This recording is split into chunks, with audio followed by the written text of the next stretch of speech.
Não é necessário.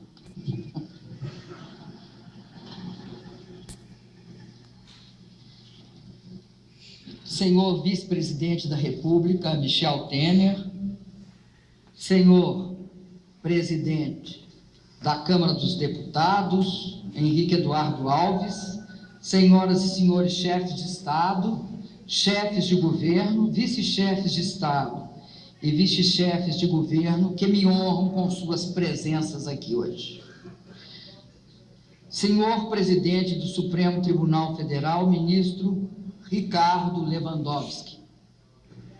Senhoras e senhores chefes das missões estrangeiras e embaixadores acreditados junto ao meu governo.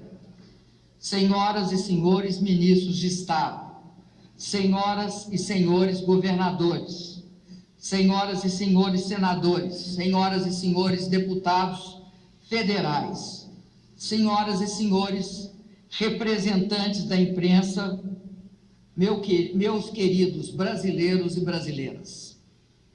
Volto a esta casa com a alma cheia de alegria, de responsabilidade, de esperança. Sinto alegria por ter vencido os desafios e honrado o nome da mulher brasileira. O nome de milhões de mulheres guerreiras, mulheres anônimas, que voltam a ocupar, encarnadas na minha figura, o mais alto posto dessa nossa grande nação.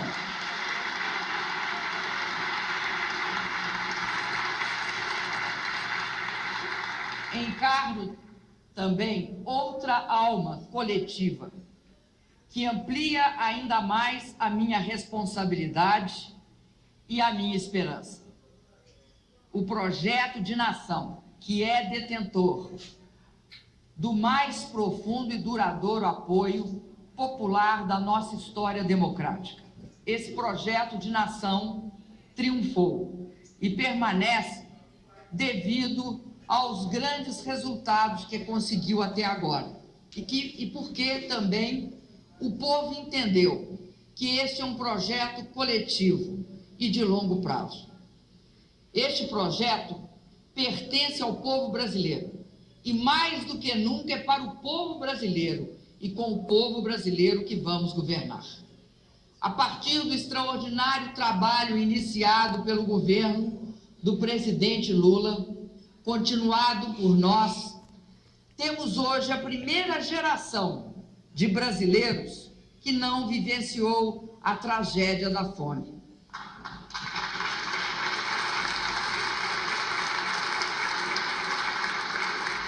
Resgatamos 36 milhões da extrema pobreza e 22 milhões apenas em meu primeiro governo.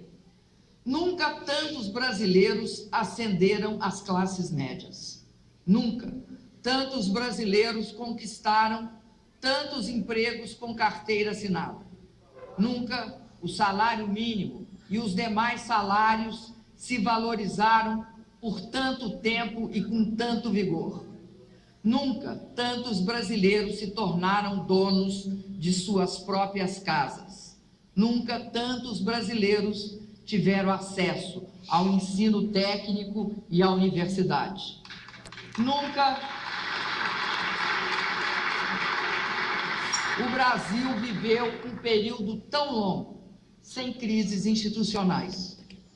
Nunca as instituições foram tão fortalecidas e respeitadas.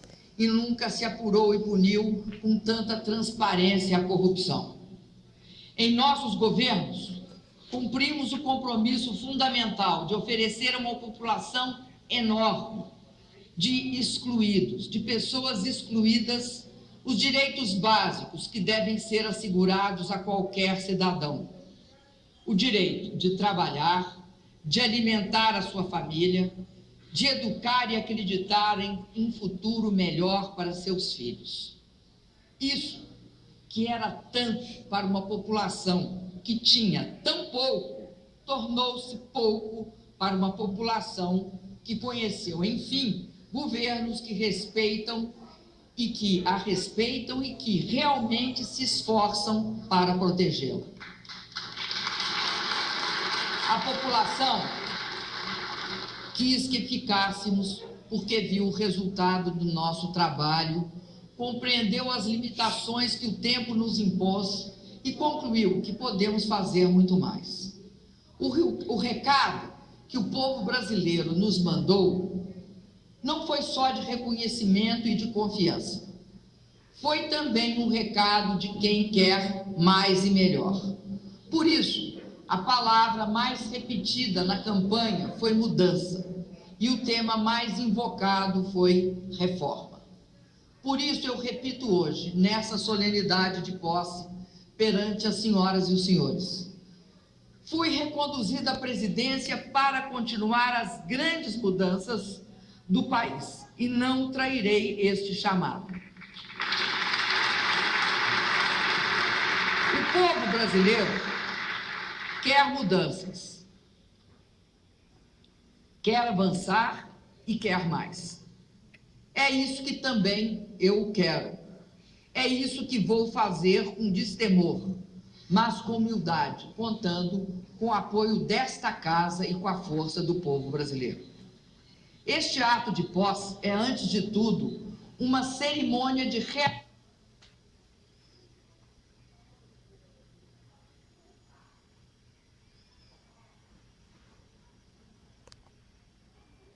Que legal.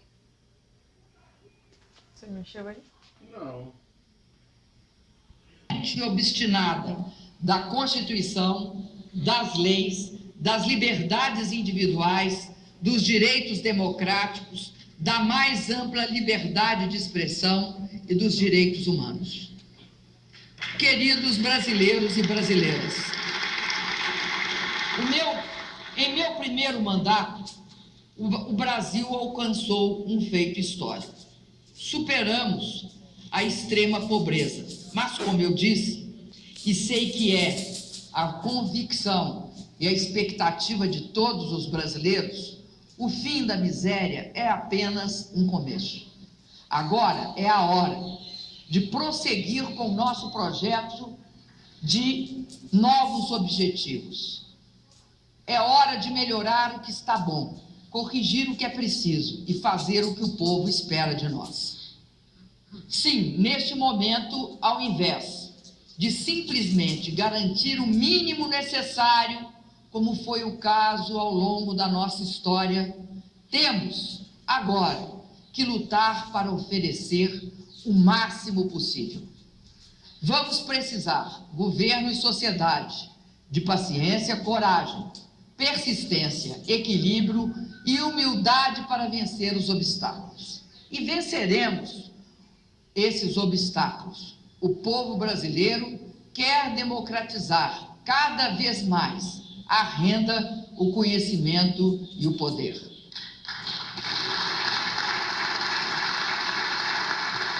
O povo brasileiro quer educação, saúde e segurança de mais qualidade.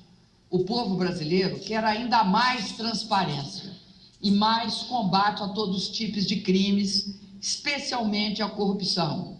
E quer ainda que o braço forte da justiça alcance a todos de forma igualitária. Eu não tenho medo de encarar esses desafios, até porque sei que não vou enfrentá-los sozinha. Não vou enfrentar esta luta sozinha. Sei que conto com o apoio dos senhores e das senhoras parlamentares, legítimos representantes do povo neste Congresso Nacional. Sei que conto com o apoio do meu querido vice-presidente Michel Temer, parceiro de todas as horas. Sei que conto com o esforço dos homens e mulheres do Judiciário. Sei que conto com o forte apoio da minha base aliada, de cada liderança partidária de nossa base e com os ministros e as ministras que estarão, a partir de hoje, trabalhando ao meu lado pelo Brasil. Sei que conto com o apoio de cada militante do meu partido, o PT, e da militância de cada partido da base aliada, representados aqui pelo mais destacado militante e maior líder popular da nossa história, o presidente Luiz Inácio Lula da Silva. Sei que conto com o apoio dos movimentos sociais e dos sindicatos e sei o quanto estou disposta a mobilizar todo o povo brasileiro nesse esforço para uma nova arrancada do nosso querido Brasil. Assim como provamos que é possível crescer e distribuir renda, vamos provar que se pode fazer ajustes na economia sem revogar direitos conquistados ou trair compromissos sociais assumidos. Vamos provar que depois de fazermos políticas sociais que surpreenderam o mundo, é possível corrigir eventuais distorções e torná-las ainda melhores.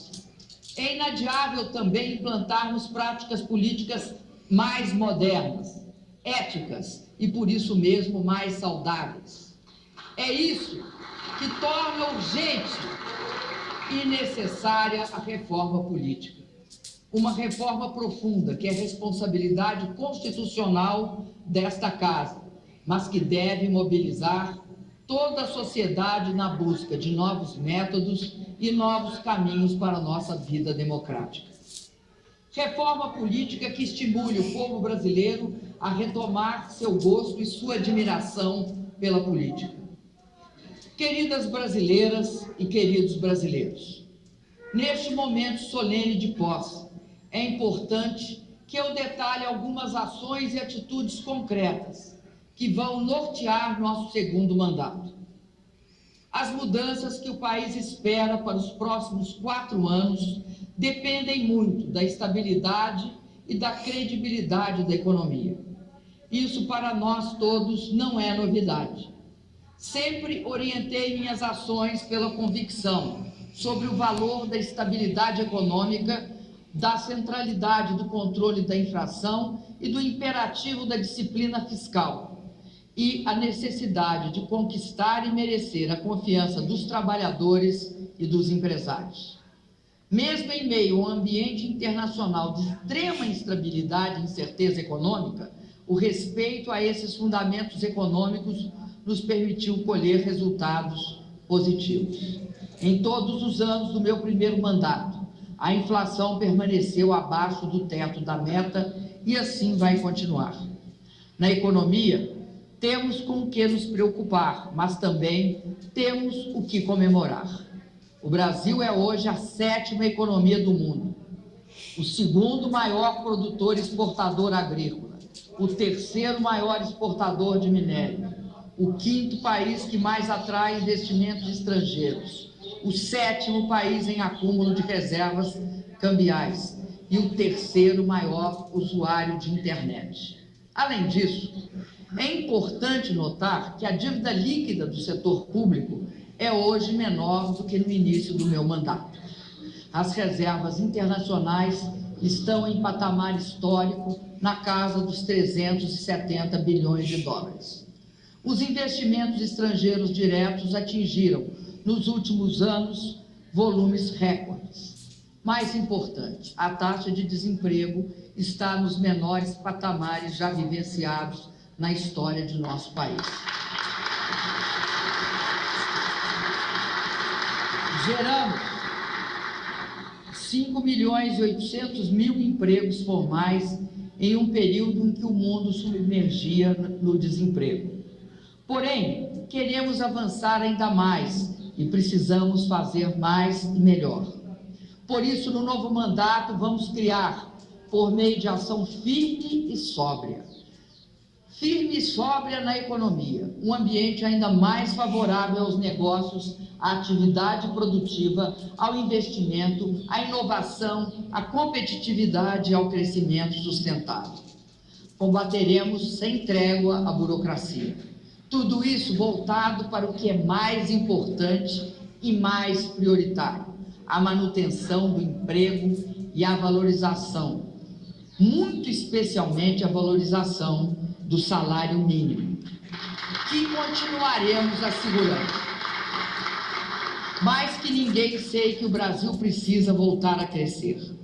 Os primeiros passos desta caminhada passam por um ajuste nas contas públicas, um aumento na poupança interna, a ampliação do investimento e a elevação da produtividade da economia.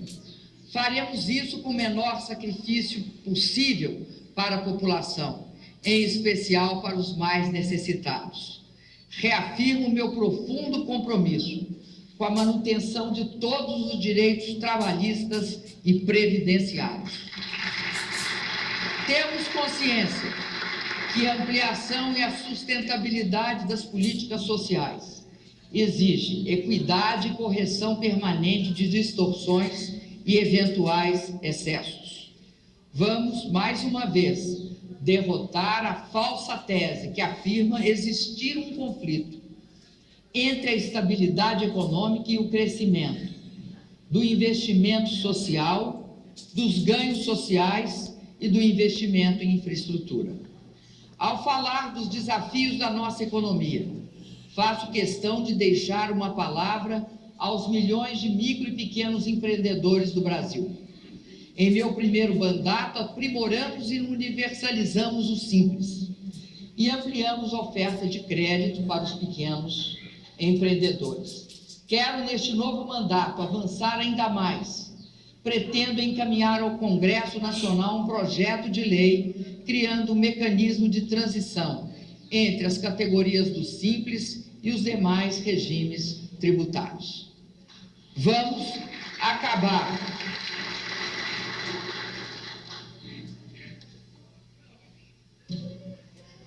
acabar com o abismo tributário que faz os pequenos negócios terem medo de crescer.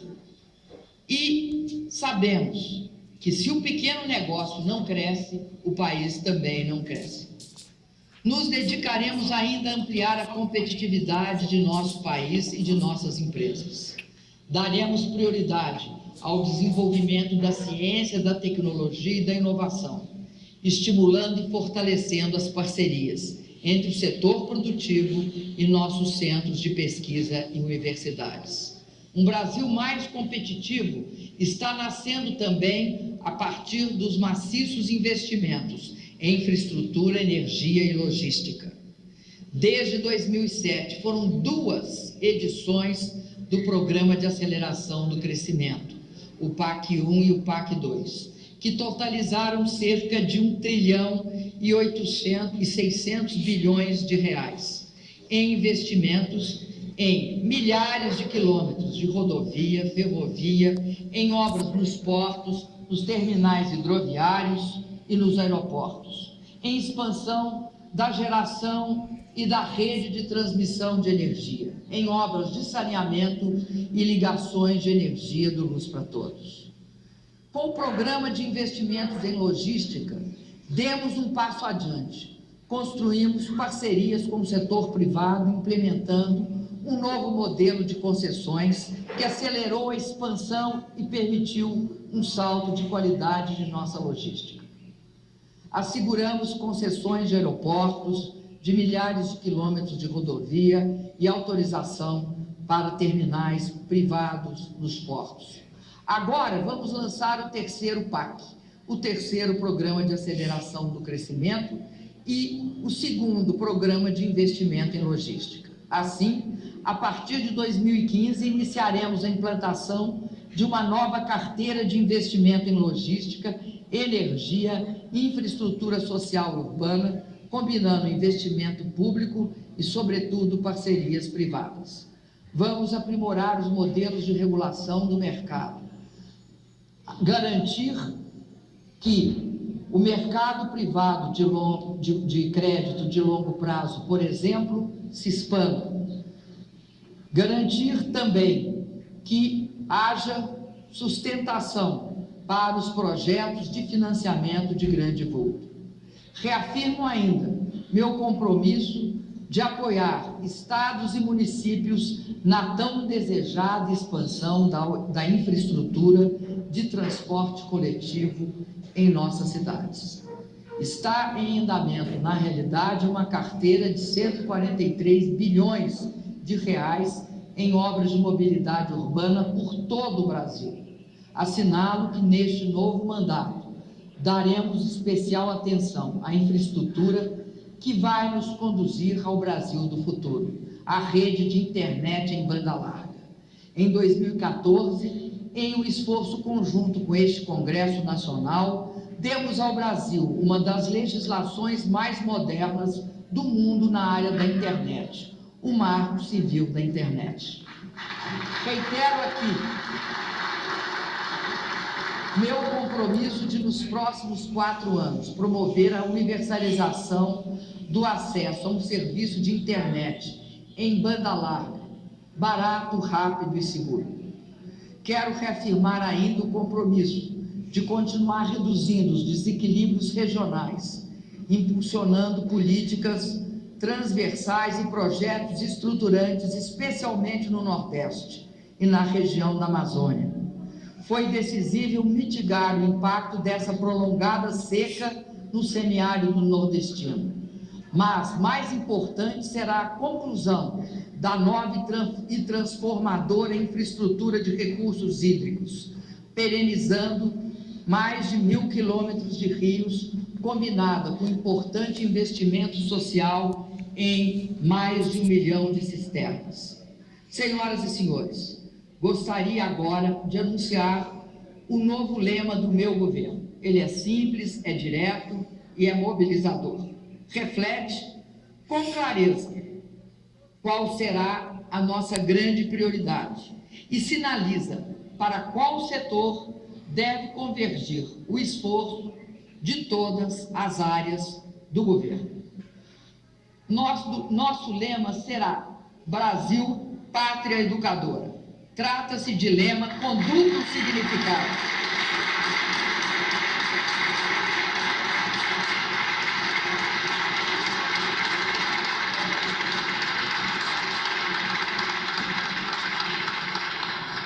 Ao bradarmos Brasil, Pátria Educadora, estamos dizendo que a educação será a prioridade das prioridades, mas também que devemos buscar em todas as ações do governo um sentido formador, uma prática cidadã, um compromisso de ética e um sentimento republicano. Só a educação liberta um povo e lhe abre as portas de um futuro próximo.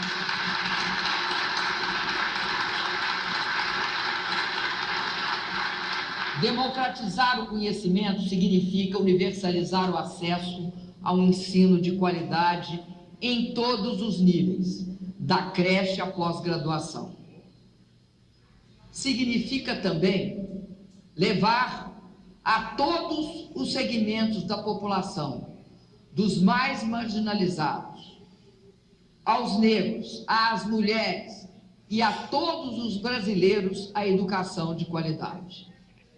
Ao longo deste novo mandato, a educação começará a receber volumes mais expressivos de recursos, oriundos dos royalties do petróleo e do Fundo Social do Pré-Sal. Assim, à nossa determinação política se somarão mais recursos e mais investimentos. Vamos continuar expandindo o acesso às creches e pré-escolas, garantindo para todos o cumprimento da meta de universalizar até 2016 o acesso de todas as crianças de 4 e 5 anos à pré-escola. Daremos sequência à implantação da alfabetização na idade certa e da educação em tempo integral, condição para que a nossa ênfase no ensino médio seja efetiva, porque através dela buscaremos, em parceria com os estados, efetivar mudanças curriculares e aprimorar a formação dos professores. Sabemos que essa é uma área frágil no nosso sistema educacional. O Pronatec oferecerá até 2018 12 milhões de vagas para que nossos jovens trabalhadores e trabalhadoras tenham mais oportunidades de conquistar melhores empregos e possam contribuir ainda mais para o aumento da competitividade da economia brasileira. Darei especial atenção ao Pronatec Jovem Aprendiz, que permitirá às micro e pequenas empresas contratarem um jovem para atuar em seu estabelecimento. Vamos continuar apoiando nossas universidades e estimulando sua aproximação com os setores mais dinâmicos da nossa economia e da nossa sociedade. O Ciências Sem Fronteiras vai continuar garantindo bolsas de estudos nas melhores universidades do mundo para 100 mil jovens brasileiros. Queridas e queridos brasileiros e brasileiras, o Brasil vai continuar como país líder no mundo em políticas sociais transformadoras. Aos beneficiários do Bolsa Família, continuaremos assegurando o acesso às políticas sociais e a novas oportunidades de renda. Destaque será dado à formação profissional dos beneficiários adultos e à educação das crianças e dos jovens. Com a terceira fase do Minha Casa Minha Vida, contrataremos mais 3 milhões de novas moradias, que se somam aos 2 milhões de moradias entregues até 2014 e às 1.750.000 moradias que estão em construção e que serão entregues nesse segundo mandato. Na saúde, reafirmo o nosso compromisso de fortalecer o SUS. Sem dúvida, a marca mais forte do meu governo no primeiro mandato foi a implantação do Mais Médicos, que levou o atendimento básico de saúde a mais de 50 milhões de brasileiros nas áreas mais vulneráveis do nosso país. Persistiremos ampliando as vagas em graduação e em residência médica, para que cada vez mais jovens brasileiros possam se tornar médicos e assegurar atendimento ao povo brasileiro.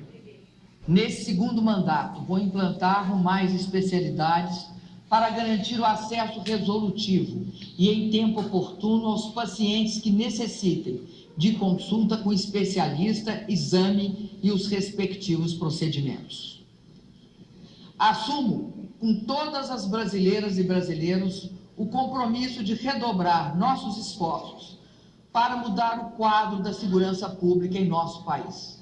Instalaremos centros de comando e controle em todas as capitais, ampliando a capacidade de ação de nossas polícias e a integração dos órgãos de inteligência e das forças de segurança pública. Reforçaremos as ações e a nossa presença nas fronteiras para o combate ao tráfico de drogas e de armas, com o Programa Estratégico de Fronteiras realizado em parceria entre as Forças Armadas e as Polícias Federais, entre o Ministério de Defesa e o Ministério da Justiça. Vou, sobretudo, propor ao Congresso Nacional alterar a Constituição Federal para tratar a segurança pública como atividade comum de todos os entes federados, permitindo à União estabelecer diretrizes e normas gerais válidas para todo o território nacional para induzir políticas uniformes no país e disseminar a adoção de boas práticas na área policial. Senhoras e senhores, investimos muito em todo o país sem abdicar um só momento do nosso compromisso com a sustentabilidade ambiental do nosso desenvolvimento. Um dado explicita esse compromisso. Alcançamos nos 4 anos de meu primeiro mandato as 4 menores taxas de desmatamento da Amazônia. Nos últimos 4 anos, o Congresso Nacional aprovou um novo Código Florestal e implementamos o Cadastro Ambiental Rural, o CAR. Vamos aprofundar a modernização de nossa legislação ambiental e, já a partir desse ano, nos engajaremos fortemente nas negociações climáticas internacionais para que nossos interesses sejam contemplados no processo de estabelecimento dos parâmetros globais de redução de emissões. Nossa inserção soberana na política internacional continuará sendo marcada pela defesa da democracia, pelo princípio de não intervenção e respeito à soberania das nações, pela solução negociada dos conflitos, pela defesa dos direitos humanos e pelo combate à pobreza e às desigualdades, pela preservação do meio ambiente e pelo multilateralismo. Insistiremos na luta pela reforma dos principais organismos multilaterais, cuja governança hoje não reflete a atual correlação de forças global. Manteremos a prioridade à América do Sul, América Latina e Caribe, que se traduzirá no empenho em fortalecer o Mercosul, a Unasul e a comunidade dos países da América Latina e do Caribe, CELAC, sem discriminação de ordem ideológica. Agradeço, inclusive, a presença de meus queridos colegas e governantes da América Latina aqui presentes.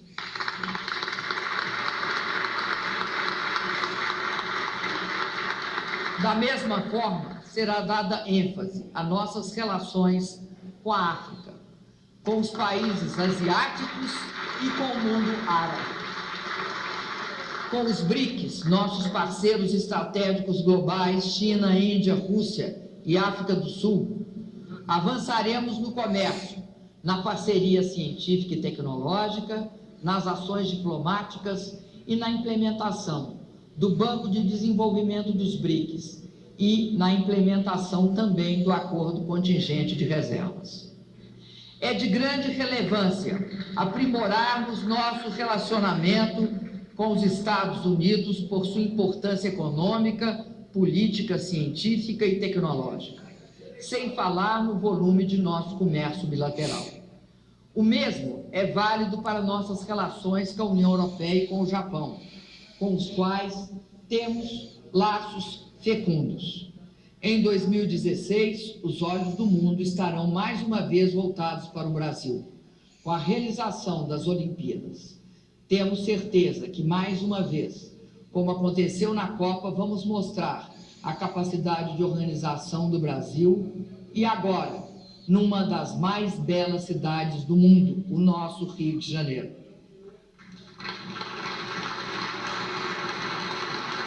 Amigos e amigas, tudo o que estamos dizendo, tudo o que estamos propondo, converge para um grande objetivo: ampliar e fortalecer a democracia, democratizando verdadeiramente o poder. Democratizar o poder significa lutar pela reforma política, ouvir com atenção a sociedade e os movimentos sociais e buscar a opinião do povo para reforçar a legitimidade das ações do Executivo. Democratizar o poder significa combater energicamente a corrupção. A corrupção rouba o poder legítimo do povo. A corrupção ofende e humilha os trabalhadores, os empresários e os brasileiros honestos e de bem. A corrupção deve ser extirpada. O Brasil sabe que jamais compactuei com qualquer ilícito ou mal feito. Meu governo foi o que mais apoiou o combate à corrupção por meio da criação de leis mais severas, pela ação incisiva e livre de amarras dos órgãos de controle interno, pela absoluta autonomia da Polícia Federal como instituição de Estado e pela independência sempre respeitada diante do Ministério Público. Os governos e a Justiça estarão cumprindo os papéis que se espera deles. Se punirem exemplarmente os corruptos e os corruptores. A luta que vimos empreendendo contra a corrupção e principalmente contra a impunidade ganhará ainda mais força com o pacote de medidas que me comprometi durante a campanha e que me comprometo a submeter à apreciação do Congresso Nacional ainda nesse primeiro semestre. São 5 medidas: transformar em crime e punir com rigor os agentes públicos que enriquecem sem justificativa ou não demonstrem a origem dos seus ganhos. Modificar a legislação eleitoral para transformar em crime a prática de Caixa 2. Criar uma nova espécie de ação judicial que permita o confisco dos bens adquiridos de forma ilícita ou sem comprovação. Alterar a legislação para agilizar o julgamento de processos envolvendo o desvio de recursos públicos. E criar uma nova estrutura a partir de negociação com o Poder Judiciário que dê maior agilidade e eficiência às investigações e processos movidos contra aqueles que têm fórum privilegiado. Em sua essência, essas medidas têm o objetivo de garantir processos e julgamentos mais rápidos e punições mais duras, mas jamais poderão agredir o amplo direito de defesa e o contraditório. Jamais poderão significar a condenação prévia, sem defesa de inocentes. Estou propondo um grande pacto nacional contra a corrupção, que envolve todas as esferas de governo e todos os núcleos de poder, tanto no ambiente público como no ambiente privado. Senhoras e senhores, como fiz na minha diplomação, quero agora me referir à nossa Petrobras, uma empresa com 86 mil empregados dedicados, honestos e sérios, que teve, lamentavelmente, alguns servidores que não souberam honrá-la, sendo atingidos pelo combate à corrupção. A Petrobras já vinha passando por um vigoroso processo de aprimoramento de gestão.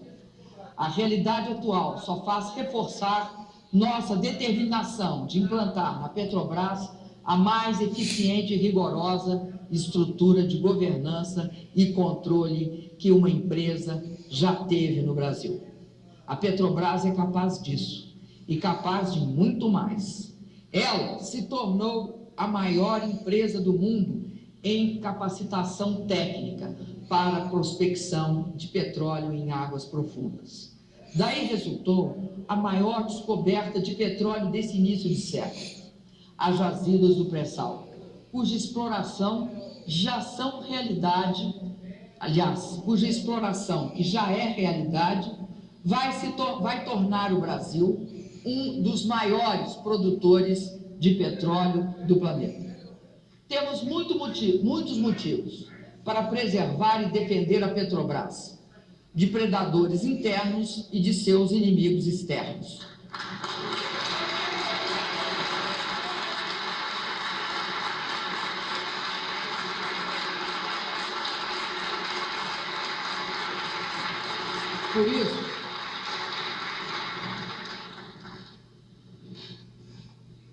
Por isso, vamos apurar com rigor tudo de errado que foi feito e fortalecê-la cada vez mais. Vamos, principalmente, criar mecanismos que evitem que fatos como esses possam voltar a ocorrer. O saudável empenho da Justiça de investigar e punir deve também nos permitir reconhecer que a Petrobras é a empresa mais estratégica para o Brasil e a que mais contrata e investe no país. Temos, assim, que saber apurar e saber punir, sem enfraquecer a Petrobras, nem diminuir a sua importância para o presente e para o futuro. Não podemos permitir que a Petrobras seja alvo de um cerco especulativo, de interesses contrariados com a adoção do regime de partilha e da política de conteúdo nacional.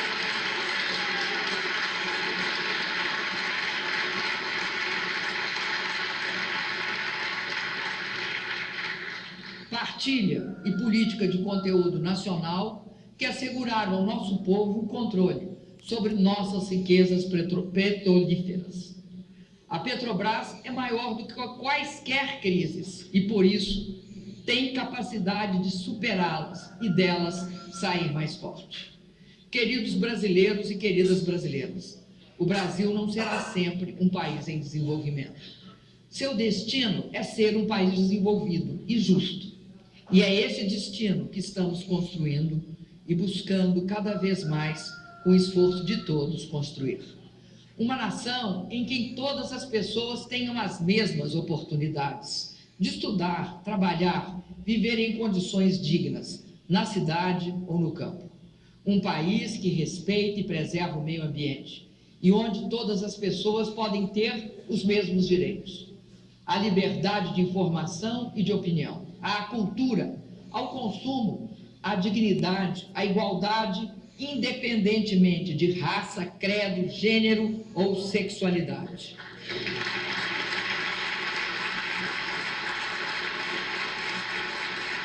Dedicarei obstinadamente todos os meus esforços para levar o Brasil a iniciar um novo ciclo histórico de mudanças, de oportunidades e de prosperidade, alicerçado no fortalecimento de uma política econômica estável, sólida, intolerante com a inflação e que nos leve a retomar uma fase de crescimento robusto e sustentável, com mais qualidade nos serviços públicos. Assumo aqui um compromisso com o Brasil que produz e com o Brasil que trabalha. Reafirmo também o meu respeito e a minha confiança no Poder Judiciário, no Congresso Nacional, nos partidos e nos representantes do povo brasileiro. Reafirmo minha fé na política que transforma para melhor a vida do povo. Peço aos senhores e às senhoras parlamentares que juntemos as mãos em favor do Brasil, porque a maioria das mudanças que o povo exige tem que nascer aqui, na grande casa do povo.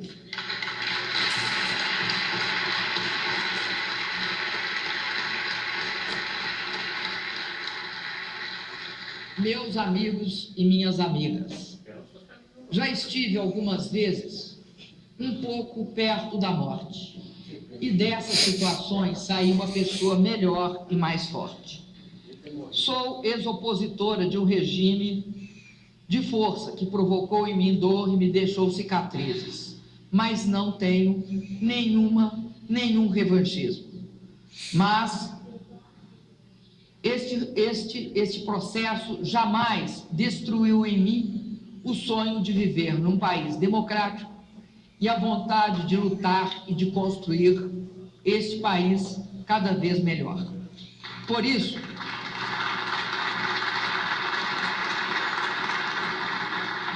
sempre me emociono ao dizer que eu sou uma sobrevivente.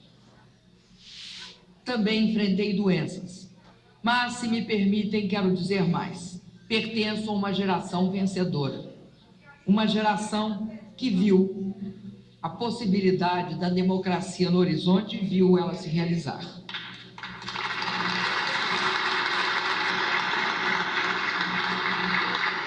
Essas duas características, elas me aproximam do povo brasileiro. Ele também é um sobrevivente e um vitorioso, que jamais abdica dos seus sonhos. Luta para realizá-los. Deus colocou em meu peito um coração cheio de amor pela minha pátria. Antes de tudo, o que a música cantava, um coração valente. Não é que a gente não tem medo de nada, a gente controla o medo. Um coração que dispara no peito com a energia do amor, do sonho e, sobretudo, com a possibilidade de construir um Brasil desenvolvido. Eu não tenho medo de proclamar para vocês: nós vamos vencer todas as dificuldades, porque temos a chave para vencê-las. Vencer todas as dificuldades. Essa chave pode ser resumida num verso. E esse verso tem, de uma certa forma, sabor de uma oração, que diz o seguinte: o impossível se faz já, só os milagres ficam para depois. Muito obrigado. Viva o Brasil e viva o povo brasileiro.